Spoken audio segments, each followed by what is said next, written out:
that I wanted to call out before we dive in too deep is my color, or the color of my Pycharm now is dark. If you don't like this color, guys, you can always change it. If you're using Windows, just hit Control Alt S, and this will bring up the settings page.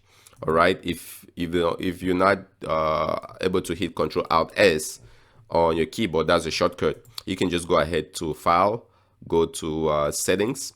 All right, it's gonna bring the settings page for us. So if you wanted to change your appearance, you can simply go down to appearance, click on that, and you can change from Dracula to, say, high contrast, for example. All right, and what it will do is it changes the appearance. If you like this, good for you. All right, if you say you're not a fan of that, you can go back there, go to settings, appearance. You can change that to say IntelliJ. Some people prefer this better. All right, so then it gives you something that looks like this.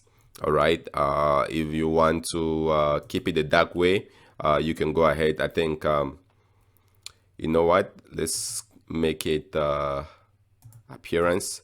Give me your feedback as you're watching this video. If you have a preference for any of the layout, the guys, let me know, and I think I can always change that. But I think Dracula is a safe one to go with for now. So just a little bit dark, it's less light on the screen, and that way we can follow along. One other thing too, while we are at it, let me go back to settings here, is I'm going to search for zoom, and I'm going to click on that, and I'm gonna check this button here, change font zoom with control mouse. And the reason why I'm doing it is because once I write code, it would allow me to zoom